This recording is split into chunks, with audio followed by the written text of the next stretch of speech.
Boa noite, amada igreja. Que a graça e a paz do nosso Senhor Jesus esteja sobre a nossa vida nessa noite, amém? É com muita alegria, mais uma vez, estamos podendo ministrar a palavra do Senhor. Mais uma vez agradecemos a Deus pela oportunidade, ao nosso pastor pela confiança. E como ele mesmo disse, nós estamos fazendo o mesmo culto, os mesmos louvores, a mesma mensagem, ainda que nunca é da mesma forma. O Senhor sempre fala de uma forma diferente ao nosso coração.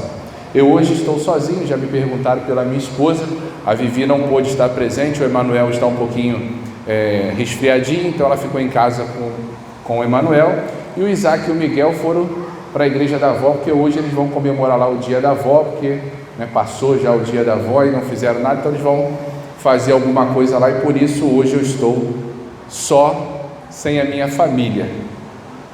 E eu gostaria de aproveitar e se perguntar: em algum momento da sua vida você já se sentiu só? Talvez em algum lugar, ou talvez com a própria solidão. Aquele sentimento de desamparo, aquele sentimento de saudade de alguém que você queria que estivesse com você, e por algum motivo essa pessoa não está. Eu acredito que todos aqui já sentiu já teve a oportunidade de ter esse sentimento.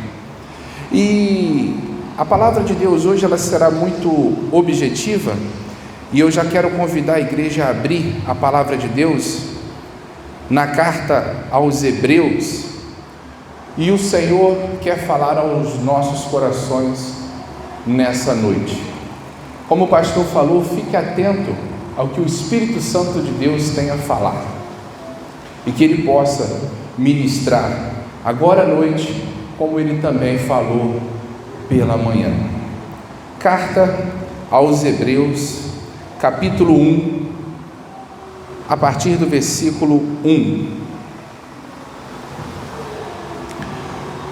Nos diz assim a palavra do Senhor: havendo Deus outra hora falado muitas vezes e de muitas maneiras com os pais pelos profetas, nestes últimos dias nos falou pelo Filho, a quem constituiu herdeiro de todas as coisas, pelo qual também fez o universo. Ele, que é o resplendor da glória, a expressão exata do seu ser, sustentando todas as coisas pela palavra do seu poder, depois de ter feito a purificação dos pecados, assentou-se à direita da majestade nas alturas, tendo se tornado tão superior aos anjos, quanto herdou mais excelente nome do que eles. Esta é a saudação que o autor do livro de Hebreus traz antes mesmo de entrar na própria carta. E vale ressaltar que muitos estudos trazem quem é o autor de Hebreus. Os estudiosos falam que o mais provável é o apóstolo Paulo. Alguns defendem outros nomes, mas isso é o que menos importa. O mais importante é o conteúdo do que essa carta nos traz. Ainda que você concorde que tenha sido Paulo ou não, o conteúdo não muda, ele é o mesmo. A carta aos Hebreus foi escrita por volta de 65 depois de Cristo, depois do seu nascimento, cerca de entre 30 a 35 anos depois da sua morte e ressurreição. Nesse período a carta é escrita, e o destino dessa carta são os cristãos daquela época. Vale ressaltar que naquele momento havia ainda as testemunhas diretas e a segunda geração. As testemunhas diretas são aqueles que viram, conheceram e testemunharam os feitos de Jesus. A segunda geração já são aqueles que se converteram ao cristianismo através da mensagem daqueles que viram ao nosso Senhor e Salvador. A pergunta e o questionamento que vem é simples. Havia um esfriamento espiritual naquele momento. 30 anos a 35 anos se passaram depois da morte de Cristo, da sua ressurreição e da sua ascensão aos céus, com a promessa de que ele voltaria. Veja que aqueles que estão ali vendo Jesus, eles agora estão aguardando a sua volta. E 30 anos se passaram e ele ainda não veio.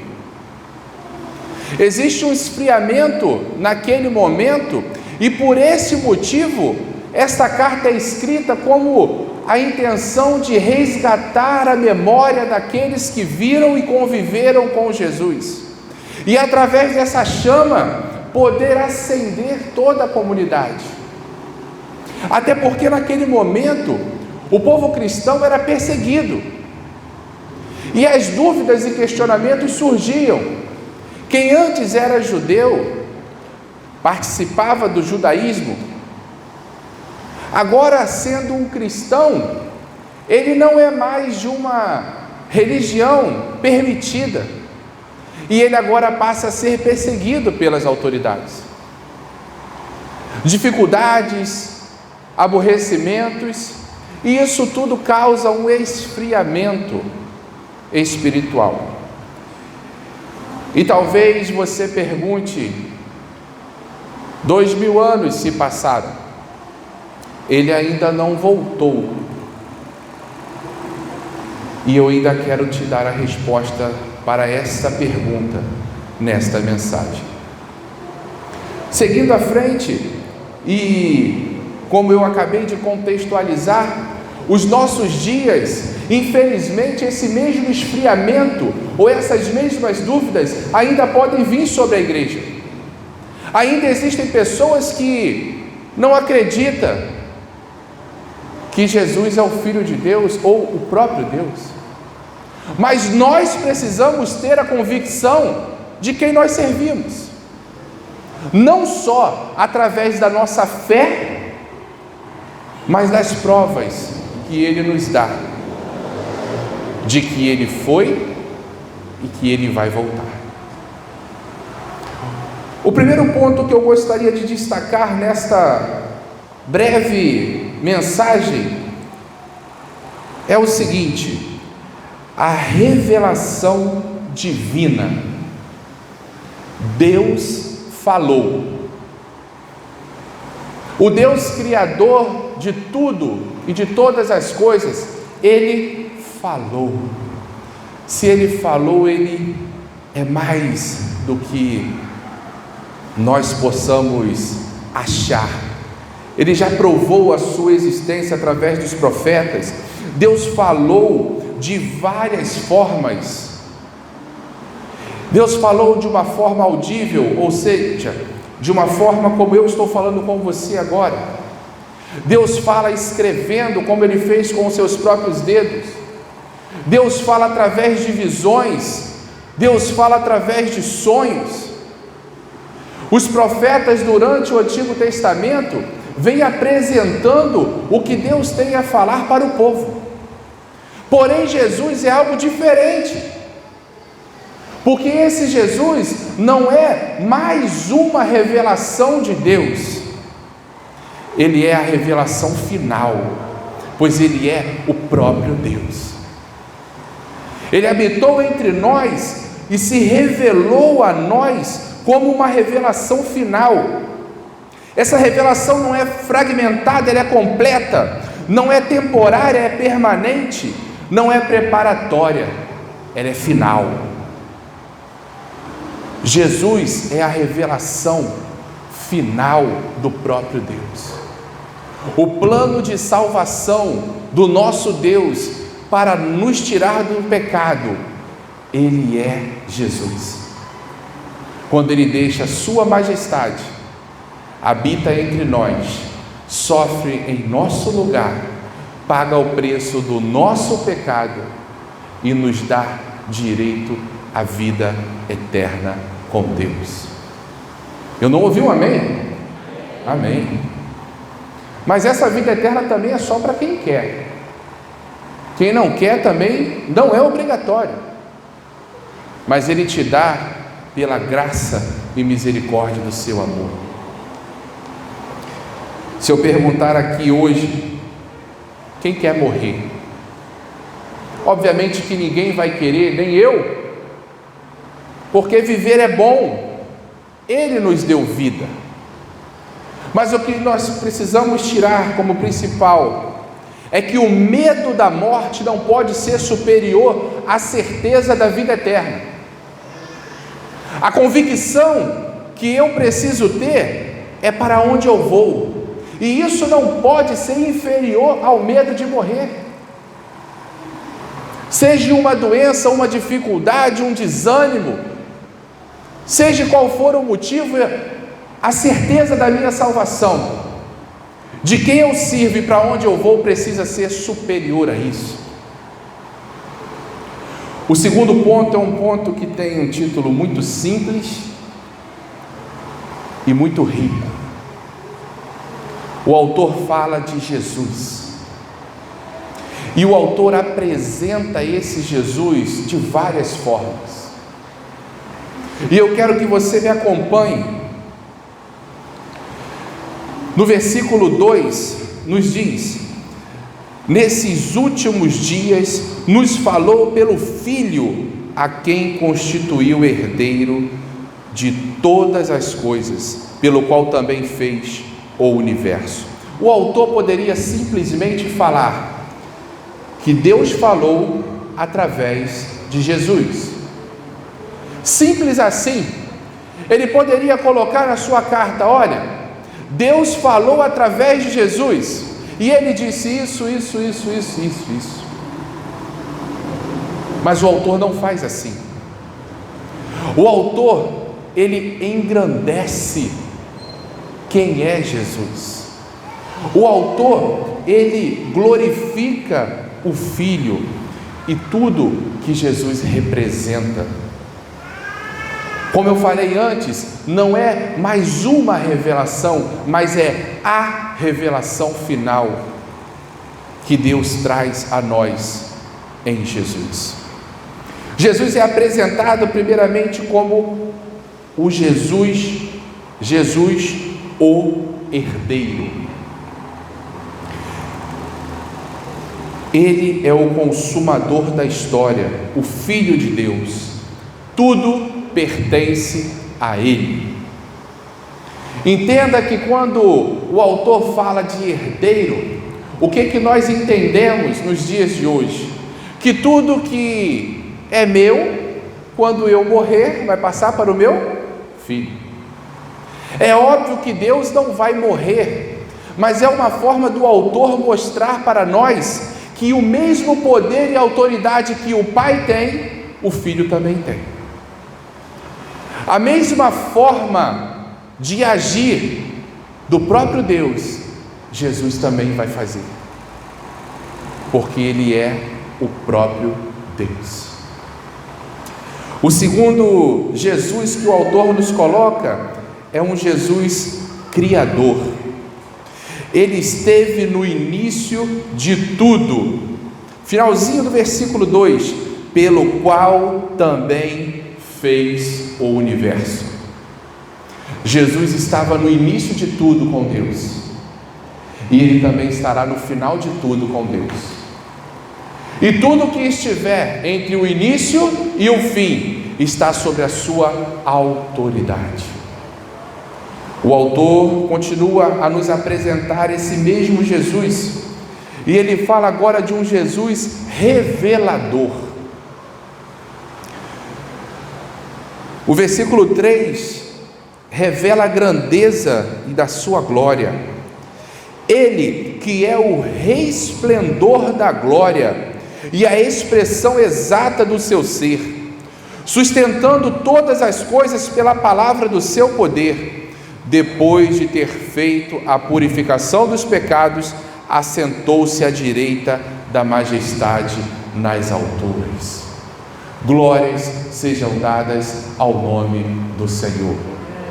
Jesus morreu, Jesus ressuscitou, Jesus foi elevado e Ele está sentado à direita do Pai. E Ele que revelou, por isso é um Jesus revelador. E o quarto Jesus que é apresentado, mas é o mesmo Jesus, é o Jesus sustentador. Quem pode sustentar a existência e o que impede o mundo de deixar de existir?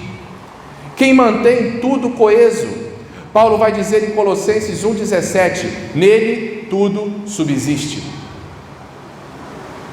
Mas o autor não para, ele continua. Agora ele vai apresentar um Jesus redentor. Ele sozinho foi crucificado, sangrou, morreu, ressuscitou e pelo seu sacrifício purificou a todos do pecado.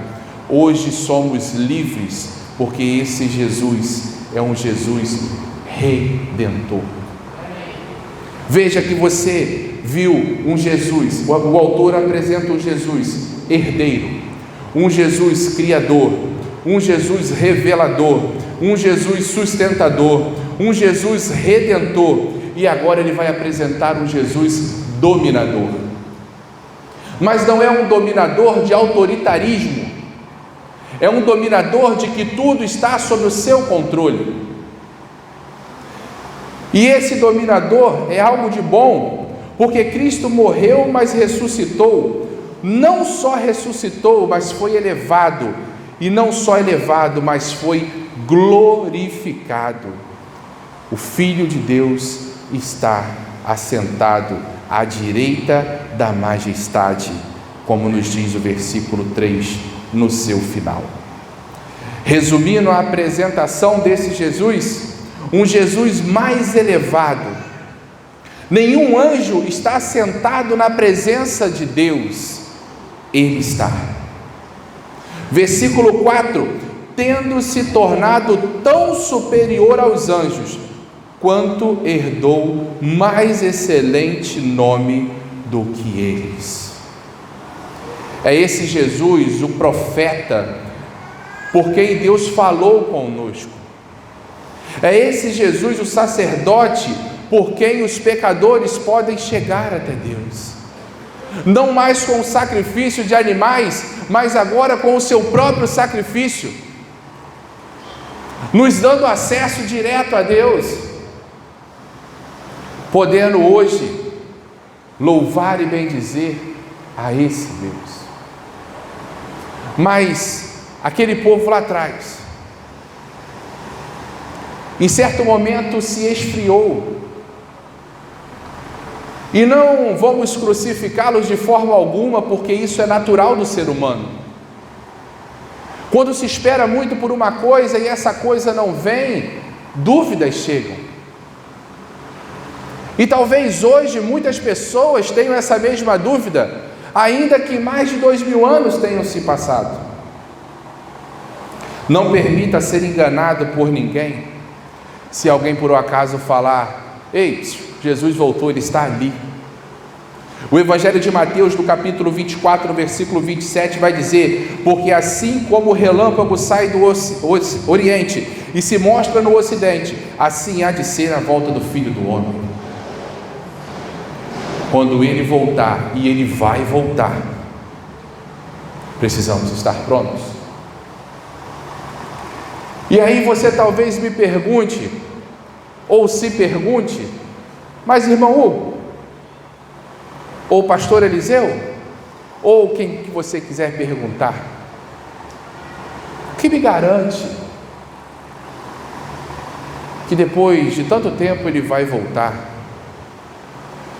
Primeiro, a nossa fé, a nossa convicção e a nossa certeza de que nós não servimos a um Deus morto, mas que ressuscitou e está vivo. E lá no Evangelho de Mateus, no capítulo 24, no versículo 36, vai dizer: Mas a respeito daquele dia e hora, ninguém sabe, nem os anjos do céu, nem o Filho, senão o Pai. Ele não disse que voltaria depois de 30 anos, ele não disse que voltaria depois de 2000 anos, ele não disse que voltaria depois de 5000 anos, ele disse: eu vou voltar, e essa certeza precisa estar no meu coração e dentro do seu também. A convicção da volta de Cristo é algo que precisa ser eminente e presente na vida da igreja, porque senão não tem sentido de estarmos aqui.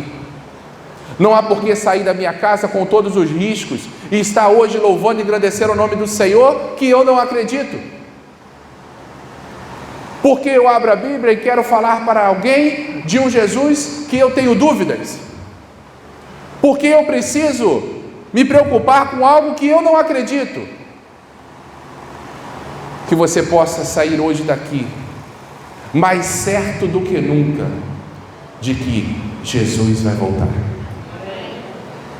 Pode demorar mais um ano, pode ser hoje, pode ser daqui a 5 anos, possa ser que não seja da nossa geração, mas nenhuma palavra deixará de ser cumprida. Ele disse que vai voltar, e Ele vai voltar.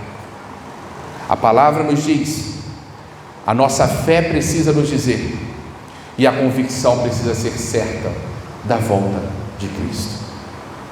Eu sei que em muitos momentos nos sentimos só, em muitos momentos nos perguntamos: será? Por quê? Muitas pessoas perguntando por que Deus tem deixado isso tudo acontecer. Amado, tem resposta para tudo isso. Está aqui na palavra do Senhor. E eu preciso ter a convicção do que eu prego, mas principalmente do que eu vivo. Se em algum momento o seu coração se esfriou, se em algum momento o seu coração teve dúvidas, não se sinta fraco ou inferior por isso. Ore a Deus, fale com Ele, pois Ele é quem vai sustentar a sua vida, como Ele tem sustentado a sua igreja até os dias de hoje. E se você nunca passou por um esfriamento espiritual, se você nunca teve essa dificuldade, que você possa orar para que isso nunca chegue à porta do seu coração.